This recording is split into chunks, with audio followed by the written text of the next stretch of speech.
If you grew up watching Little House on the Prairie during the 70s, you probably have some pretty great memories of the sweet relationship between the Ingalls sisters, Laura and Mary. It just felt so real.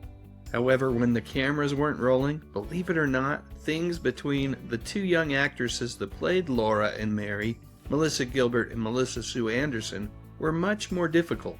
In real life, these two girls kept their distance from each other. For whatever reason, their personalities just didn't mix. Just a quick note here, usually in my videos I refer to actors by their first names. However, because we're dealing with two Melissas, I'll be using everyone's last names in this one. Okay, let's get rolling. In her 2009 book, Prairie, Melissa Gilbert talked about her difficulties with Melissa Sue Anderson. Gilbert said her co-star was cold and kept to herself. She has admitted that she was envious of how Anderson looked and the attention that she got from boys, acknowledging that she was just a really pretty girl. And as they got older, it seemed to Gilbert that Anderson grew up all of a sudden. She had these really long fingernails, she wore makeup and smoked cigarettes. Don't do it, kids. Anyway, all of that stuff, plus Anderson's already lengthy career in the industry, made Gilbert feel like she just couldn't keep up. And when it came to boys, Gilbert felt like they all wanted to marry Anderson, but they only wanted to go fishing with her. I know, Mom. Don't worry. I'm just going fishing with Half Pint. It's not like I'm going out with Melissa Sue Anderson. Seeing Anderson date famous guys made Gilbert feel like her co-star was living in a different world, and it's hard to blame her. After all, Anderson had been attracting the fellers for quite a while. Anyone remember this little smooch? Maybe Gilbert was right. I don't think Bobby Brady was thinking about taking her fishing right at that moment. If I remember correctly, Bobby's head was filled with fireworks. Melissa! But we're not here to talk about the Brady Bunch, so let's get back on track. When Anderson wrote her book a year later, The Way I See It, she told a much different story, mostly by saying very little. She didn't share many details about her relationship with Gilbert. She just said that they weren't friends and were very, very young and very different. In fact, Anderson said, "I honestly do not have a lot of memories of the two of us." Truthfully, that comment does make me a little sad. But then I need to remind myself that for both actresses, this was work. And we all know that most people don't become friends with everybody at work. It just doesn't happen.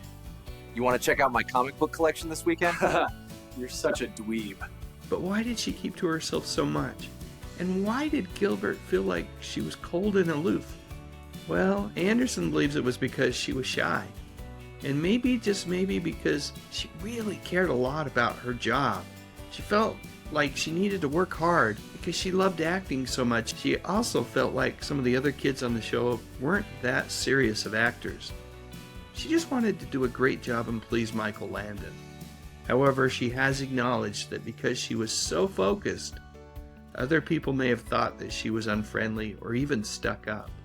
Charlotte Stewart, who played the teacher Ava Beadle, seemed to agree. She said that Anderson was always ready to work, but she also noticed that she was kind of unfriendly and stayed away from the other kids. Allison Arngrim, who played Mean Girl Nellie Olison, was actually Melissa Gilbert's best friend in real life. Yep, it turns out that she was nothing like her character on the show. Arngrim found it hard to get to know Anderson as well.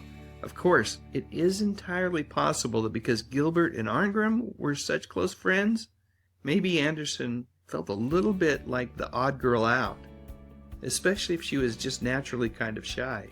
In her own book, I'm not going to say the title, Arngrim conjectured that Anderson's behavior might have been because of a tough time at home with a controlling stage mother who was always telling her what to do.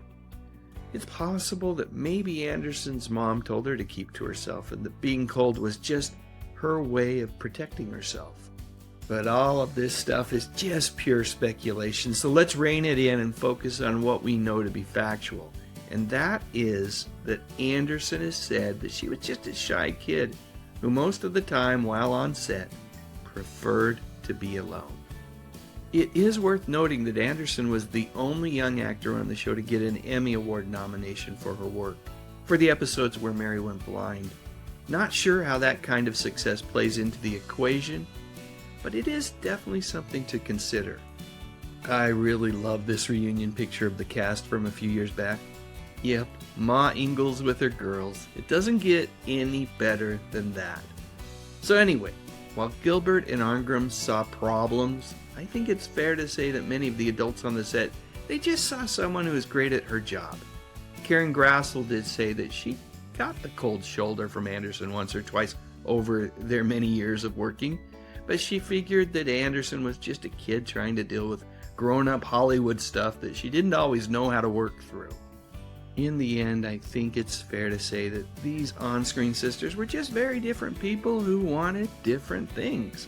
While Gilbert was going through all the normal feelings of insecurity that a lot of us experienced during those awkward teenage years, myself included, Anderson was struggling with shyness and chose to focus on her work.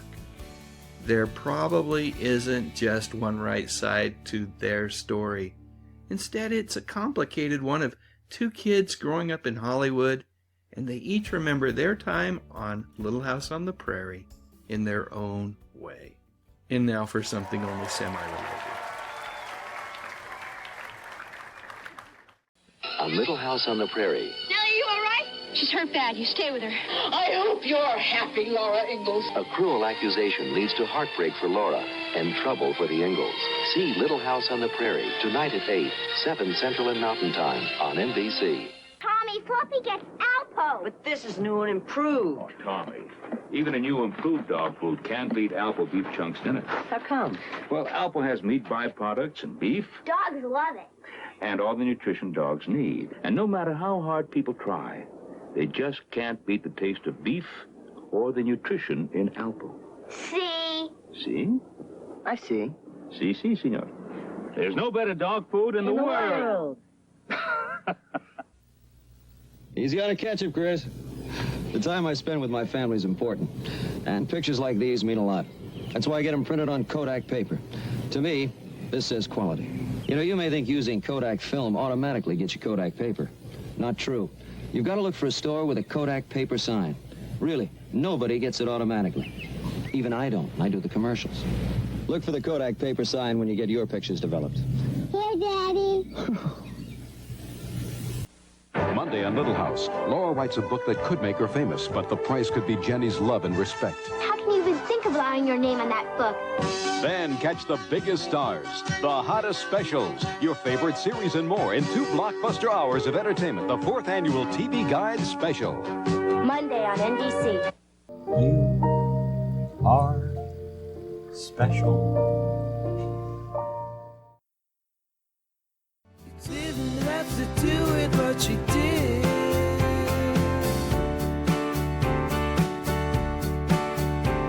So thank you very much for your support, for your support, for your support. Thank you very much. Click on that thumbnail, 'cause it's time to go. Dave's got the classics, let the memories flow. TV shows and movies that we all hold so dear. On his YouTube channel, he's keeping memories near. Dave Sundstrom, bringing back the good stuff, oh yeah.